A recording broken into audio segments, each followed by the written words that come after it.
5,000 টাকা, মাশাআল্লাহ মাশাআল্লাহ। এরকম হাদিয়া আমার মাহফিলের মধ্যে আজকে স্টেজে ফার্স্ট আসছে। আসসালামু আলাইকুম ওয়া রাহমাতুল্লাহ। হুজুর কেমন আছেন? হুজুর, আমি এই মাদ্রাসার একজন শুভাকাঙ্ক্ষী, আমি আপনাকে পূর্ব থেকে চিনি, আমার নাম নাদিয়াতুল। আচ্ছা যাক, এটা যেহেতু ইসলামী মাহফিল, তাই আমি মা বোনদের উদ্দেশ্যে কিছু কথা বলে যাই যে হে মা বোনেরা, বর্তমান জামানার ডিজিটাল জামানার মধ্যে তুমি আধুনিকতার পিছনে পড়ে আল্লাহ রাসূলের সুন্নতকে তুমি ভুলে যাইও না। আল্লাহ রাসূল যে আমাদেরকে একটা শিক্ষা দিয়েছেন, ওই শিক্ষা থেকে আপনারা দূরে সরে যায়েন না। আপনি তো আধুনিকতার যুগের মধ্যে আপনি সালমান শাহকে তালাশ করবেন, আপনি সাকিব খানকে তালাশ করবেন, আপনি মেসিকে তালাশ করবেন, নেইমারকে ফলো করবেন। অথচ না, আপনার ফলো করা উচিত ছিল আম্মাজান খাদিজাতুল কুবরাকে, আপনার ফলো করা উচিত ছিল আম্মাজান আয়েশা সিদ্দিকাকে, আপনার ফলো করা উচিত ছিল হযরত ফাতেমা রাদিয়াল্লাহু তাআলা আনহাকে, আপনার ফলো করা উচিত ছিল রাবেয়া বসরিকে। তারা কিভাবে নিজেদের জীবনটাকে সাজিয়েছেন, আর ওই রকম ভাবে নিজের জীবনটাকে আল্লাহ রাসূলের সুন্নতের রঙে সাজানোর কারণে তাদেরকে আল্লাহ তাআলা সালাম জানিয়েছেন এবং জান্নাত তাদের জন্য ওয়াজিব হয়ে গিয়েছে। হ্যাঁ মা বোনেরা, আজকে যদি আপনি আপনার স্বামীকে আল্লাহ রাসূলের সুন্নতের রঙে আপনি সাজাইয়া দেন, তাহলে আল্লাহ রাসূল বলেন কাল কিয়ামতের কঠিন ময়দানে আমি নবীজি তাদেরকে চিনে আমি নবীজি তাদেরকে কেমনে চিনবো? আম্মা জান আয়েশা সিদ্দিকা রাদিয়াল্লাহু তাআলা আনহা বলেন, ওগো নবীজি, আপনি কাল কিয়ামতের কঠিন ময়দানে আপনি কিভাবে আপনার উম্মতদেরকে চিনবেন?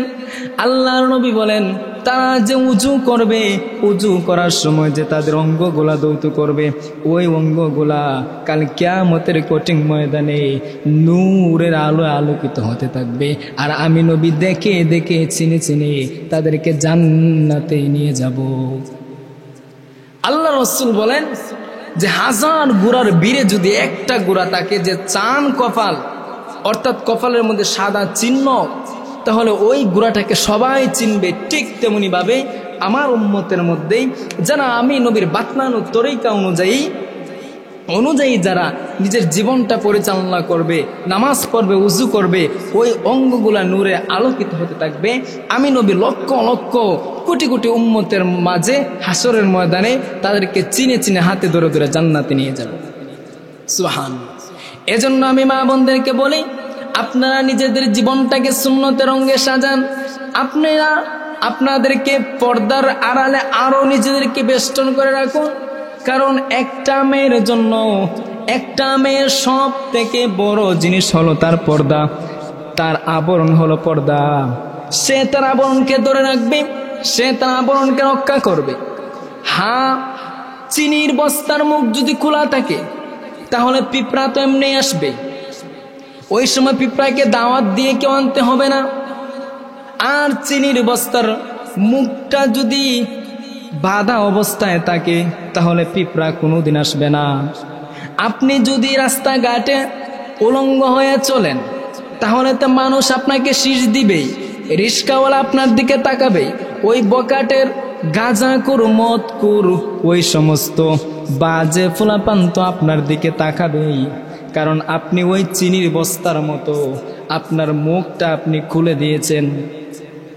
আর যদি আপনি আপনার মুখটাকে বেঁধে নেন, ডেকে নেন, ওই হিজাবটা দিয়ে যদি আবরণ করে নেন, তাহলে কোনো পুরুষ আপনার দিকে তাকাবে না, বরং আপনাকে আরো সম্মান এবং ইজ্জত করবে।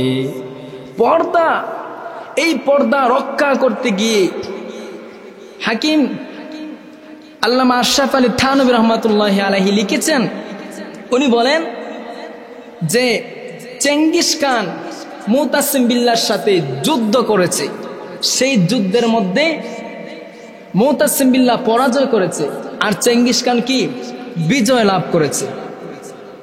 তো ওই চেঙ্গিস খান মুতাসিম বিল্লাহর রাজ্যর সমস্ত জিনিসপত্র লুটপাট করে যখন সময় নিয়ে আসবে, সেই অন্দর মহলের মধ্যে গিয়ে দেখি সুন্দর একজন রমণী বসে আছে। জিজ্ঞাসা করলো, তুমি কে? উনি বলে, আমি মুতাসিম বিল্লাহর খাস খাদেমদের মধ্যে একজন। তখন চেঙ্গিস খান, সে কিন্তু লোভী নারী পাগল, সে ওই মহিলাটাকে নিরাপদে তার আস্তানার মধ্যে নিয়ে আসলো।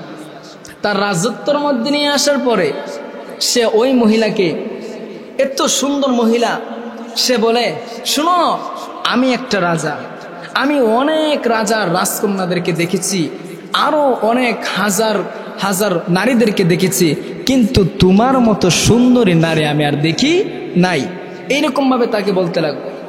তখন এক পর্যায়ে বলল, আমি তোমাকে বিয়ে করতে চাই, আমি তোমার সাথে মেলামেশা করতে চাই, আমার খায়েশগুলো আমি পূরণ করতে চাই। তখন ওই মহিলা তো তার সতীত্ব দিবে না, সে নানা পদ অবলম্বন করতে লাগলো, কিন্তু ওই চেঙ্গিস খানের সাথে সে পারতেছে না। এক পর্যায়ে সেই যুবতী মহিলাটা নিজের সতীত্ব রক্ষা করতে গিয়ে একটা বুদ্ধি সে ফাঁদল। সে বলল, আচ্ছা, মুতাসিম বিল্লাহর একটা গোপনীয় রহস্য আমার কাছে আছে। বলে, কি আছে? তখন বলে যে, উনি আমাকে একটা তাবিজ দিয়েছে, আমি তো অধিক সুন্দরী, কারণ যেহেতু কোনো পুরুষ আমার দিকে না তাকাইতে পারে এবং আমি যেন কোনোদিন নাও মরে যাই, সবসময় ওনার কাছে থাকি, এজন্য উনি আমাকে একটা তাবিজ দিছে। ওই তাবিজটা আমার গায়ে থাকবে, কেউ আমাকে মারতে পারবে না। ওইটা যখন সময় বলল, চেঙ্গিস খানের ভিতরে আরেকটু লোভ আসলো। সে বলল, হ্যাঁ, তাহলে তো এরকম তাবিজ আমার দরকার, আমি আমার রাজত্বকে আরো বড় করতে চাই। কেন বড় করতে চাই? আমি এই তাবিজটাকে কপি করে ভাগ করে করে আমি আমার সব সৈন্যদের মাঝে বিলিয়ে দিব, ফলে সব সৈন্যরা যুদ্ধ করে আরো রাজ্য জয় করবে, আমি চেঙ্গিস খানের রাজত্ব আরো বড় হয়ে যাবে। তখন ওই মেয়েটা বলল, হ্যাঁ, আপনি তা পারবেন 100 থেকে 100, তবে এটা তো পরীক্ষা করতে হবে, তাই না? বলে, হ্যাঁ, পরীক্ষা করতে হবে। তাহলে আপনি আগে আমাকে দেখেন, এই যে তাবিজটা আমার গলার মধ্যে আছে, আপনি তরবারি দিয়ে আঘাত করেন, দেখেন আমি মরে কিনা। চেঙ্গিস খান বাদশা বলে, ঠিক আছে, প্রস্তুতি নাও। ওই সুন্দরী মহিলা নিজের সতীত্বকে হেফাজত করার জন্য, রক্ষা করার জন্য সে তাবিজটা নিয়া এরকম বসলো। চেঙ্গিস খান ধারালো একটা ছুরি দিয়া সজোরে আঘাত করতেই ওই যুবতী মহিলার দেহ থেকেই কল্লাটা আলাদা হয়ে দূরে পড়ে গেল। সুবহানাল্লাহ, দেখছেন কত বড় একটা ফন্দি পারলো নিজের সতীত্বকে রক্ষা করার জন্য। এটা কিন্তু ভুয়া তাবিজ ছিল, সে বাঁচানোর জন্য। সে দেখতেছে যে চেঙ্গিস খান তার সতীত্ব নষ্ট করে ফেলবে, এটা থেকে বাঁচার জন্য কত বড় নিজের জীবনটা দিয়ে দিছে। আর আমাদের দেশে ডিজিটাল মেয়েরা কি করতেছে? আস্তাগফিরুল্লাহ, নাউজুবিল্লাহ। এই টিকটকের মধ্যে দেখা যায়, ফেসবুকের মধ্যে দেখা যায়, এই যে টিকটক, আমি নিজে দেখেছি, আমার একজন ফ্রেন্ড দেখেছে যে তার পেটের মধ্যে বাচ্চা, সে যে গর্ভবতী এটা দেখা যাচ্ছে, পাতলা শাড়ি ব্যবহার করেছে দেখা যাচ্ছে, সে নাচতেছে, টিকটক করতেছে। তার গর্ভ থেকে সামনের প্রজন্ম কি আসবে? কি আশা করা যায়? সে যেমন নেচেছে ওই রকমই আসবে, ঠিক কিনা?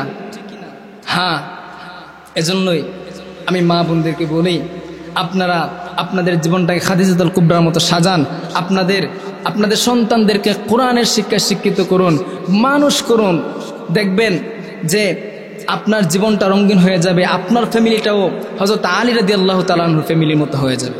কারণ আপনার সন্তানকে কোরআন শিক্ষা দিবেন, দেওয়ার পরে লাভ কিন্তু দুইটা। একটা হলো আপনার জানাজার নামাজটা পড়াবে, একটা হলো সে নববীর সুন্নতে রঙিন হয়ে যাবে।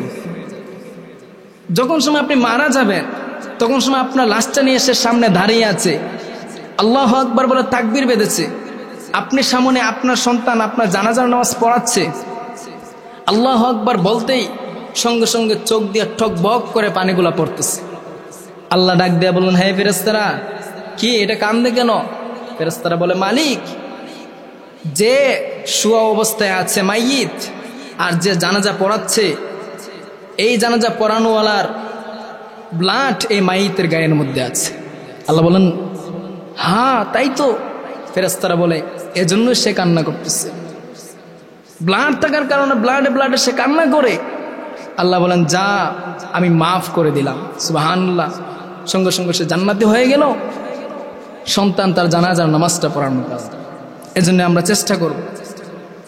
আর বেশি বেশি আমরা কিভাবে নিজেদের জীবনকে আরো সাজানো যায় দুরূদ শরীফের আমল করব, যেহেতু এটা একটা ইসলাহি মাহফিল।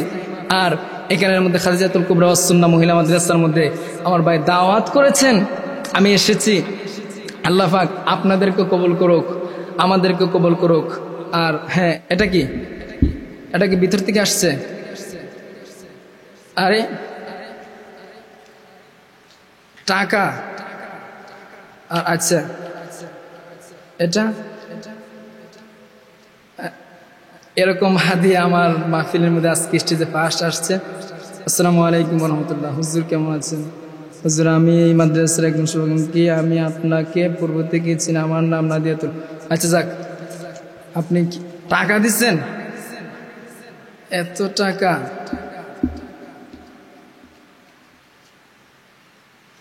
কত? মাশাআল্লাহ বলেন 1 2 3 4 5 5,000 টাকা। মাশাআল্লাহ মাশাআল্লাহ। আচ্ছা, আপনি যে উদ্দেশ্যে দিয়েছেন আল্লাহ তাআলা আপনার সেই হাদিয়াটাকে কবুল করুক এবং জাযাকাল্লাহ, শুকরিয়া, আলহামদুলিল্লাহ। এরকম হাদিয়া আজকে আমি ফার্স্ট পাইছি। আল্লাহ তাআলা আপনার এই দানটাকে কবুল করুক। আর যে এই ভাইয়ের মাদ্রাসার জন্য সবাই দোয়া করবেন, বেশি বেশি আপনারা দান করবেন যেন এই মহিলা মাদ্রাসাটাকে আল্লাহ পাক কবুল করেন।